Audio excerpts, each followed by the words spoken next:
Okay, I'm going to show you guys how to make kind of restaurant style, really crispy skin on a piece of salmon. So we got a previously frozen, because it's winter here, and this was much better quality than fresh. I have a ton of fish videos, I'll link to them below, that go along with my book, Good Fish, which is not so subtly put over this left shoulder. So what we're going to do is I'm first going to cut a piece of the salmon,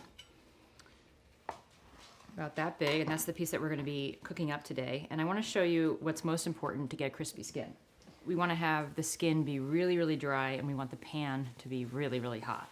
So you're going to want to use paper towel, and even you can take a knife and actually scrape the skin, and you're going to get some scales off, but you're going to get some moisture out of the skin as well.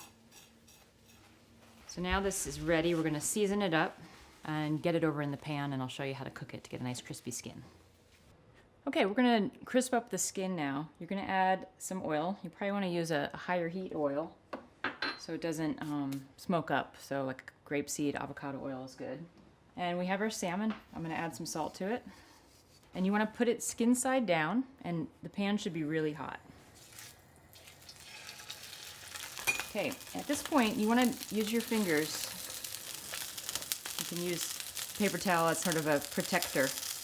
But you want to kind of press down to make sure that the skin's in good contact, just for at least the first 30 seconds. I'm not pressing too hard though, because you don't want to leave like finger indentations in the fish. And basically we're just going to cook it on the skin side for almost the entire time we're cooking this piece of salmon, which for a piece of salmon this thin, this is sockeye, it's about an inch thick. It shouldn't take more than probably 1 minute on the opposite side, probably, I don't know, 5 minutes of total cooking for this to be done. We always take fish off the pan before it's done, as it'll continue to carry over cook.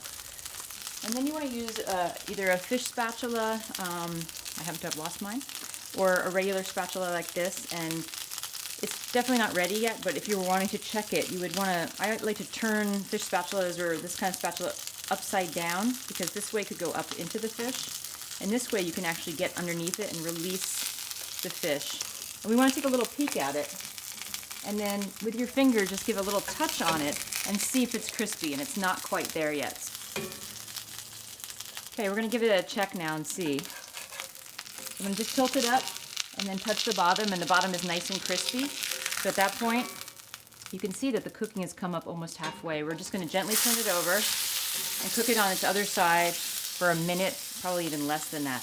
We have a nice crispy skin right here. Okay, so salmon's ready. We're just going to put it over here on a plate.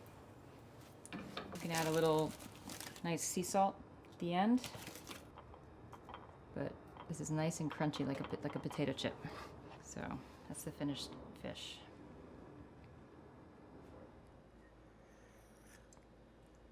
Oh, we're filming. Thanks for watching my videos. My name's Becky Selengut.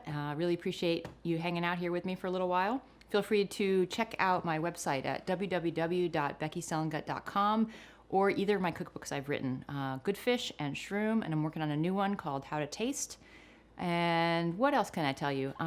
If you liked any of the silly dad humor or humor in any of my videos, feel free to check out my comedy podcast, Look Inside This Book Club, and take a look at all the other videos that I have on my channel. Thanks so much. Cheers.